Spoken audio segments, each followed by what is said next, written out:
Hey, there, it's me, Eden. If you are new to the channel, then please subscribe to my channel and visit my Patreon page for early access. Link in the comment, thanks. I stared at my reflection, which stared back at me. Was I really as girly looking as Anita and Nikki were saying? I studied myself carefully. The thing I noticed most was the wig. It framed my face from the front and certainly gave it a feminine look. My eyes were also looking quite girly, but I put this down to the mascara, which had made my eyelashes look much longer and made them curl up. My lips didn't look as startling as they had when I had seen them that morning, which was good, and as far as I could see, the eyeshadow had all but gone. Perhaps I would look a bit more masculine to Anita this evening. Suddenly the irony shook me, and I smiled. I was sitting there in a tiny little mini skirt, with pert boobs under my fluffy sweater, and thinking that I might look a bit masculine to Anita. In my current state, I wouldn't even look masculine in a room full of ballerinas. At that moment Anita came back in. "Oh hi," she said, brightly, seeing me by her makeup table. "Were you thinking of touching up your makeup? That's not a bad idea, actually. We could think about how to do your hair for the final as well." I couldn't speak for a moment. I had been trying to plan some sort of tryst between Anita and myself, but instead had gotten myself trapped into another cosmetic and hair session. I tried to think of some valid objection. "You're such a sport being so enthusiastic about this," she declared, coming over and putting her hands on my shoulders, and looking directly into the eyes of my reflection. "I hadn't thought about doing any more work with you this evening, but it's such a good opportunity. You should have mentioned that you wanted to do it earlier." I opened my mouth to speak, but nothing came out. "You just sit there, and we'll do like we should for the final," Anita went on. "You'll need a different sort of look for that. We'll play around and see what we can come up with." She found a couple of bags of makeup over by the mirror, leaning over me as she reached for them. She looked inside them and seemed satisfied by what she had found. "Turn around a bit," she asked me. I shuffled around on the stool till I was facing her. She hunched down in front of me, only inches from my face, and looked carefully at my forehead and eyebrows. Suddenly she smiled broadly. "You are such a sweetheart to me." She leant forward, taking my head in her hands, and kissed the end of my nose. "Sarah, sweetheart. We chose a good name for you." Any thoughts of resisting this new makeover were completely banished from my mind by this. I'd be happy to wear makeup every day of my life if it meant being kissed by Anita. "First of all, we'd better clean you up," Anita announced, taking hold of a wet wipe she had taken from its packet. "Then we can start with a clean slate." She proceeded to wipe my face around with the cloth, taking care to miss no bit out. She rubbed my chin and finished with another wipe of my nose. I was cross in a way. I hadn't intended to wash that spot where she had kissed me for some time. How was John about being stood up? I decided to ask her. He was a bit grumpy about it. I knew he would be. I was delighted with this news. Perhaps I'd managed to start an argument between them. He said he'd go down the pub with his mates instead, she told me. "It suits me, he can be a bit clingy sometimes." She had taken another wipe and was rubbing my eyelids with it by this stage. "Clingy?" I asked. "Yeah, you know," she said, still proceeding in a businesslike manner. "He just wants to see me all the time. We never go anywhere unless I suggest it. He just likes to stay in, watching telly and stuff." "Sounds a bit dull," I put in. "Yeah, don't get me wrong, I love him and all that," she went on, looking to see what sort of job she had made on my eyes. "But he can be a bit boring." "Yeah," I said, sympathetically. John was boring. This was excellent news. "It's just that I like to go to discos and things like that sometimes, not every night, but sometimes it's nice. She took a tube of what I recognize now as foundation from her makeup bag and began to squeeze some out onto her fingers. Well, couldn't you go to discos with? I hesitated for a moment. Someone else? Oh, I'd never two-time him, she declared. I've been going out with him for ages. Don't I know it, I thought to myself, as she began to rub the cream into my face. Well, you could go to a disco with Nikki, I suggested, and after what seemed to me a meaningful pause added, or me. Anita stopped rubbing my face for a moment and looked worried. Oh, she declared, smiling with revelation, you mean as Sarah? That would be fun. For a moment there I thought you were asking me out. I opened my mouth to object, but Anita beat me to it. Oh, that could be a real hoot. Going to a disco with you as Sarah. What a good idea. Mind you, you're so pretty you'd get all the attention, I wouldn't get a look in. She smiled broadly at me. When shall we do it? Well, I hadn't really thought it through, I stammered. I was still shell-shocked by her dismissal of the possibility of me asking her out on a date. We could have gone tonight, but it's getting a bit late, she went on. How about next Saturday?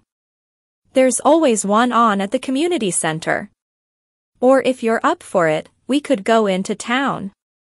Next Saturday, I stuttered, that's after the contest. There could be no reason for me to practice after the coming Thursday. Yes, she said, missing the point entirely, maybe we could ask Nikki and Sue as well, and make a real girls' night out of it. It'd be fun. Her enthusiasm for the idea was plain to see, and my mind struggled to see a way out of it. She had got a soft brush from a stand by the mirror, and was now stroking my cheeks with a pink powder. Oh, you are good, Steve, agreeing to dress as a girl to take me to a disco. I began to say, but the delight in her eyes as she brushed at my face seemed too good to take away. I didn't think you'd mind. Mind? She asked incredulously. No, I don't mind at all. I think it's a brilliant idea. We'll ask Nikki and Sue tomorrow. My dad can drive us there and bring us back, he won't mind. You can even sleep over again. She was planning the whole thing and boxing me in. She now had a compact in her hands and was buffing at my face with it. You're just such a little sweetie, she declared, as a waft of powder went up my nose. All I did was tell you I'd like to go to a disco once in a while, and you came up with such a fantastic plan. You're such a good friend to me. She put the compact away, and, after some searching, found what I now knew was an eyeliner pencil. Instinctively, I tilted my head up as she held my chin. Well, thinking about it, I began, you don't really need me there, do you? What do you mean? Well, you could just go with Nikki and Sue on your own. I'd just get in the way. You wouldn't get in the way, she declared, stopping for a moment and allowing me to open my eye. Anyway, it was your idea, you have to be there. I struggled to think of other excuses to back out of this, without admitting that I had actually been trying to ask her out. Well, I was just thinking, Anita, you'll be wanting to get yourself ready, you know, with makeup and clothes and stuff. It'd be a fuss having to do me as well. Oh, I don't mind that, she declared, starting on my eyes again. It's the least I can do, besides, the more often we do it, the more you'll be able to do yourself. I mean, you can already get your tights on and off quite easily, can't you? By the time we've done the contest you'll be as good at getting yourself ready as I am, it'll be no extra work at all. She moved to start work on my other eye, and I cursed my luck. She seemed to have an answer for everything I came up with. Well, thinking about it, I'm not so sure it's a good idea. I said, trying again, I'm going to get a lot of stick for going in for the contest. She stopped and looked at me, waiting for me to continue.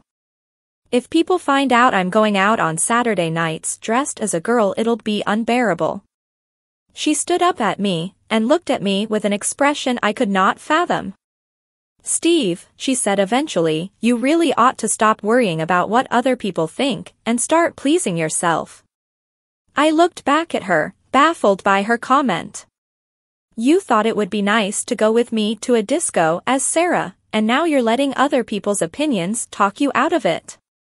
She knelt down again to look me in the eye. "Well, I won't have it, do you hear? If you want to go to a disco as Sarah, then you will, and I shall make sure you do. Okay?" Her voice was firm and determined, although by no means unfriendly. I said, "Okay," she repeated. Her gaze held mine firmly with her deep blue eyes. I felt my resolution melt away like a thin frost in the early morning sun. Next Saturday was a long time away anyway. Perhaps she would have forgotten about the idea by then, or perhaps I could find a reason to go as Steve rather than Sarah. "Yes, okay," I responded weakly. "That's the spirit, girl," she announced, and hugged me.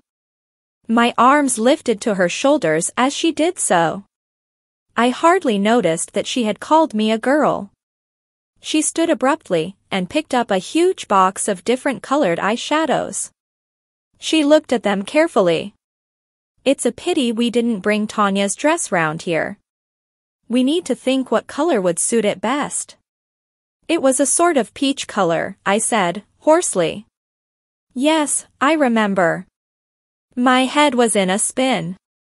I had tried to subtly ask Anita out on a date, and somehow ended up agreeing to go with her to a disco dressed as a girl. The evening hadn't started as well as I had hoped by any means. "Let's try this one," Anita said, and proceeded to brush some of a pale color onto my lids. "Do you know what I was thinking?" she asked me, after a pause. I shook my head. "Well," she continued, "we're all going on this girls' night out next Saturday, right?" She paused, obviously waiting for some response. I nodded. "Well, assuming we all enjoy ourselves, why don't we make a regular thing of it?" This hit me like a sledgehammer. "A regular thing?" I mumbled. "Yes. I mean, it'll be good, don't get me wrong, but just going out once isn't going to solve all my problems with John, is it?" "I don't know what you mean," I responded. "Well, it'll be fun, but after a week or two, I'll be bored again," she explained. "Whereas if it were a regular thing, you know, every other Saturday or something, then I'd always have something to look forward to." Things were going from bad to worse. Not only had I somehow agreed to go to a disco dressed as a girl, but now Anita was suggesting I did it every other week. "Well, perhaps we should just see how it goes," I mumbled, non-committedly. She moved around and began to put the eyeshadow on my other eye. "Yes, of course," she said, "but it's something we ought to think about." She carried on with my makeup, and conversation turned to other things. At one point her father surprised us by popping his head around the door. "I thought you were doing your French homework," he admonished. Anita merely smiled at him, and he left. At last Anita seemed satisfied with my new makeup. "That looks all right," she said, examining me closely. "Have a look and see whether you like it." I turned to face the mirror, still licking my lips, and tasting the lipstick and lip gloss. I was amazed. Somehow she had made me look about 3 years older, still a girl, but an 18-year-old one rather than a sultry schoolgirl. I tilted my head to one side. "What do you think of it?" Anita asked. "It's different," I answered. "Yes, but do you like it?" "I'm not so good with makeup as Nikki, am I?" I studied my face again. "I wouldn't say that." "You've made me look," I searched for the right words, "more sophisticated, I suppose." "Well, that was the idea." She pulled the hair back from my face. "We'll have to think what to do with this as well, but you've got such a gorgeous face, I thought it was worth seeing if we couldn't do something classy." "It's not that gorgeous," I muttered. Oh Steve, don't be silly, she admonished. You've got a wonderful complexion and lovely delicate features, and your eyes, she paused, well, there's not a girl in the school who wouldn't kill you for them. I studied my reflection to see if I could see what she meant. She had certainly made them look girly, more girly than even Nikki had managed that morning, but I wasn't sure that they were anything to write home about. Well, let's sort out your hair, and then see what the whole thing looks like, she suggested. Did you have any particular ideas on how you'd like to have it? Me?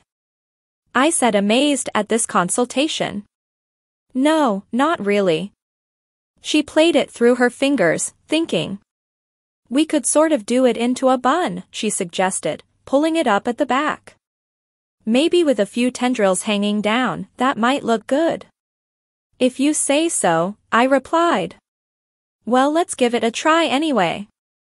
She picked up a brush and began going through the whole wig, straightening each strand and pulling it down when she had finished. As I looked at her reflection in the mirror, I could see the intense concentration she was lavishing on this. Doing well in this contest obviously meant a lot to her. I'm a bit cross Chrissy managed to spend so much on Peter's wig, she said. How much was it? Well, I'm not sure, she wouldn't say, but Jenny reckoned it had cost at least £70. £70? I exclaimed. That's a fortune. Yeah, Anita responded, but she'd spend anything she could to beat me in this contest, the cow. The last word came out with explosive venom that seemed to surprise even her. So getting your hair right is important. I wouldn't want her to win just because she'd bought a better wig. Please subscribe for the next part. And visit my Patreon page for early access.